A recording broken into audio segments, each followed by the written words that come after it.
Buenas noches. El día de hoy vamos a hablar un poco sobre la administración científica o las escuelas clásicas. Dentro de esos trabajos importantes lo que vamos a hacer hoy es como una especie de resumen de los principales postulados digamos que de los pilares de la administración.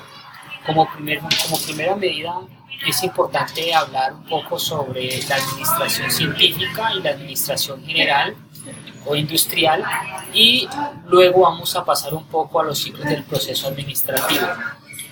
Los padres de la administración, como yo los denominaría, son la administración científica de Taylor, la administración general de Henry Fayol, y por último desembocaríamos en lo que es los ciclos del proceso administrativo. Bueno, primero que todo, empecemos con esa introducción. Como ya empecé, digamos, ¿qué se le denomina a una escuela científica o una escuela clásica? Primero que todo, se le denomina a esa escuela científica a un cuerpo de principios, a un cuerpo de postulados, unas técnicas administrativas que se han venido estudiando a lo largo de los siglos, se han venido estudiando a lo largo de estos años, y a partir de ellas se han venido aplicando unos modelos, unos principios, unas investigaciones que han servido para sentar las bases de la administración moderna. Entre esos postulados principales podemos citar al ingeniero industrial americano Frederick W. Taylor y el ingeniero de minas francés Henry Fayol, y a partir de estos dos se ha venido desprendiendo una serie de seguidores y círculos de teorías. Pasemos un poco a ver los postulados de Taylor. Digamos que los postulados, a grosso modo, ya lo vamos a estudiar un poco más en detalle, pero digamos que los postulados de Taylor son los siguientes. Cada operación científica debe racionalizarse. En cada operación y en cada proceso debe aplicarse en principios y técnicas. Tanto el patrón como el obrero tienen intereses opuestos. Es decir, el patrón tiene unos intereses, el obrero tiene unos intereses, pero a pesar de que existen unas diferencias entre ellos, debe haber cordialidad. Su principal postulado sobre la administración científica es que el propósito de la administración es lograr la máxima prosperidad para el patrón, al mismo tiempo que se obtenga una máxima prosperidad para el obrero, es decir, la equidad, el balance entre obrero y administrador. Bueno, vamos rápidamente con los postulados de Fayol. Los postulados de Fayol básicamente están direccionados al énfasis en la organización de la empresa, y desarrolló un modelo de funciones para cada departamento. Este identificó procesos administrativos. Ya él fue direccionado un poco más a las funciones, a la planeación, a la organización, a la dirección, coordinación y control, cosa que Taylor no enfocó. Fayol fue direccionado más a las funciones, mientras que Taylor fue direccionado más al empleador, a la persona, al obrero, al administrador. Otros autores dignos de mencionar dentro de estas teorías, estos postulados principales de la administración, encontramos a Robert Owen. Robert Owen nació en 1771 y muere en 1858. Este hombre fue un gerente de varias empresas en Escocia, introdujo reformas importantes en las relaciones con obreros patronales. También podemos encontrar a Charles Babbage, que en 1792 y 1871 hizo, con base en sus observaciones personales, también varios comentarios sobre la manera de mejorar las industrias. Estos hombres fueron grandes observadores que, como todos los científicos de antaño, podríamos denominar inclusive a Charles Darwin y todos estos grandes científicos, han hecho de su observación y la han anotado toda. Estas observaciones han permitido hacer modificaciones y arreglos, y les ha permitido tener una cosmovisión del mundo y poder reorganizar las ideas y darles a un rumbo correcto. Adam Smith es uno de los primeros autores que en el siglo XVIII más o menos sentaron esas bases de la moderna economía. Bueno, vamos con el primer postulado, que es el postulado de la administración científica de Taylor. Primero que todo, ¿quién fue Taylor y cuáles fueron sus principales postulados? Bueno, resulta que Taylor nace en 1856, él empezó a estudiar Derecho en la Universidad de Harvard. Él tuvo unos ciertas complicaciones con su vista, por lo que le tocó pausarla. Cerca de los 22 años entró de jornalero a una empresa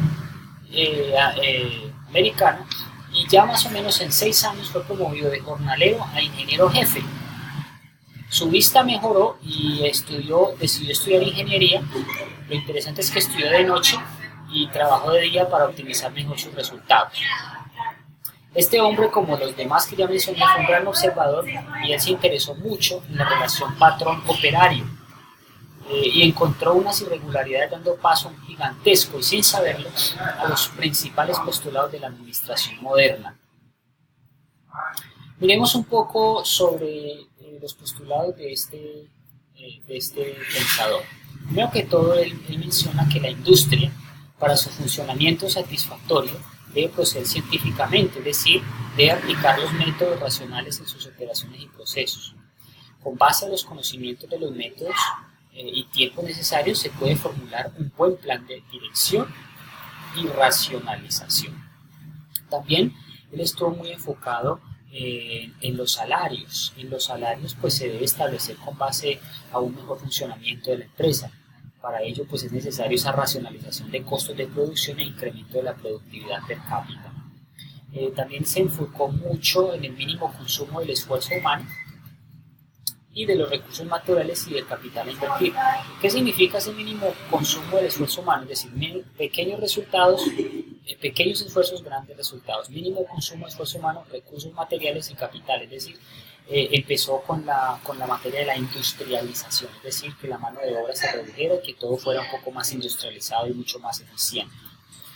Bueno, vamos con los siguientes postulados y es la separación entre el trabajo de planificación o la labor intelectual y la manual. Él lo que hace es separar lo que es lo intelectual con lo manual, separa lo técnico con lo intelectual, y es cuando empieza la división administrativa propiamente dicho, lo que es el cerebro de la organización y quienes van a hacer el trabajo de ese cerebro. También se enfoca en el trabajo que debe ser previamente programado. No hay cabida para la improvisación. Y la dirección debe aplicar esa teoría científica de la administración en cuanto a la administración del recurso humano y a la modernización y simplificación de esas operaciones. Es muy importante tenerlo en cuenta. Y por último, pues es el incentivo, ¿no? El incentivo, además de la supervisión que debe existir entre jefe o operario, de tal manera que haya una comunicación estrecha y directa con cada uno de los trabajadores. Bueno, vamos con los principios del Taylorismo. Entonces, el Taylorismo se enfoca básicamente en el estudio y la sistematización de los conocimientos acerca de cada trabajo con el fin de convertirlos en reglas, leyes y fórmulas.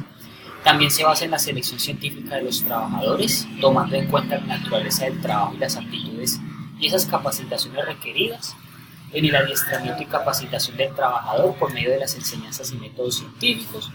También se basa en esa colaboración de la dirección con los trabajadores con el fin de asegurar que el trabajo se hará de acuerdo con los principios de la ciencia. Hay una creación de un ambiente de cooperación mutua entre el trabajador y los patronos. También hay una división de la responsabilidad entre la dirección y los trabajadores. Esta división consiste básicamente, a ver si me acuerdo, en que la dirección hace los planes, dirige, supervisa y controla, mientras que el trabajador ejecuta y aplica las reglas que le da la dirección para cada tarea.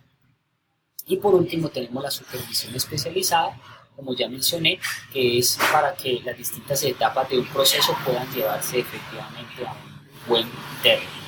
Bueno, vamos con la administración de Henry Fayol. Henry Fayol, ¿quién era? Pues era un ingeniero también. Salvó a una compañía metalúrgica donde llevaba más o menos 20 años laborando. Este ingeniero Fayol aplicó un nuevo método de administración que le dio resultados satisfactorios, lo cual le llamó a esta nueva administración la administración positiva.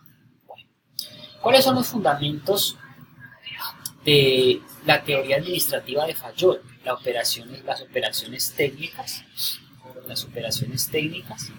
aquí lo podemos ver en la parte izquierda. Estas operaciones técnicas incluyen la producción, la fabricación, la transformación, las operaciones comerciales que incluyen las compras, ventas y permutas, las operaciones financieras donde abarca la búsqueda, administración de capitales, la operación de seguridad donde abarca la protección de bienes y de personas, las operaciones de contabilidad que contienen esos registros contables, los inventarios, balances, contabilidad de costos, y las operaciones administrativas donde enfoca la previsión, la organización, el mando, la coordinación y el control.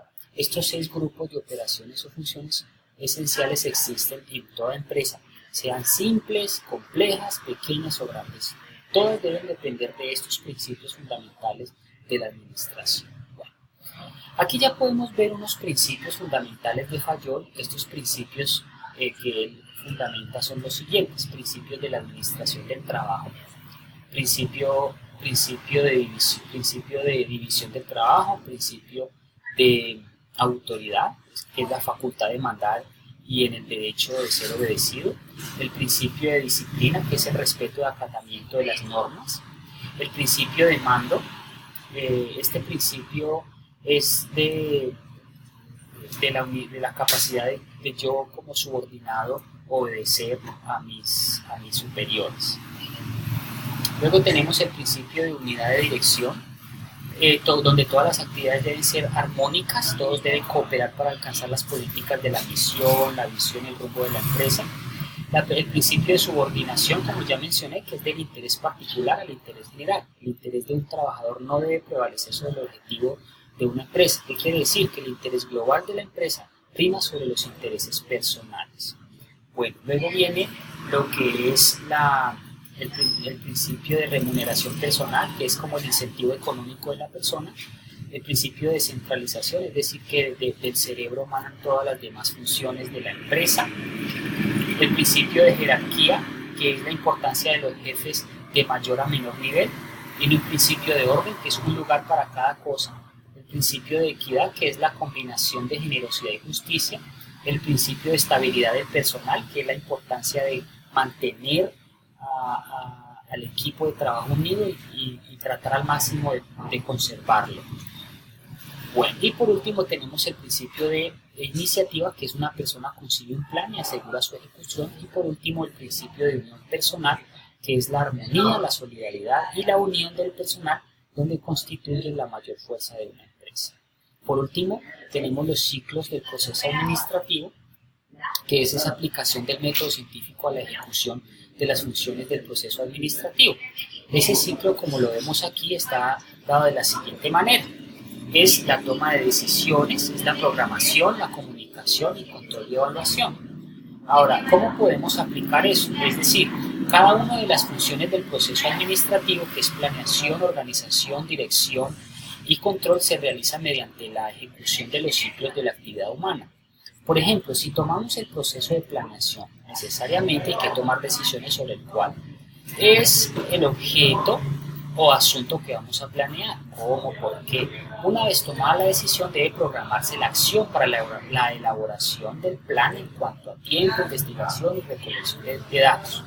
Luego que se ha tomado esa decisión, se tiene un programa de acción donde se debe comunicar a todas las personas que están involucradas, y luego viene un control para vigilar que el trabajo sí se hizo, y por último una evaluación de que efectivamente sí se hizo ese tipo de trabajo.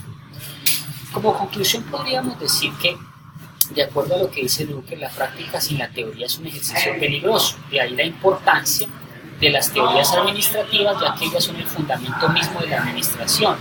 Sin las teorías administrativas no podrían haber fundamentos administrativos. Por lo tanto, la administración se basa y se fundamenta en los pensamientos y los fundamentos que dejaron nuestros padres administrativos gracias a su observación.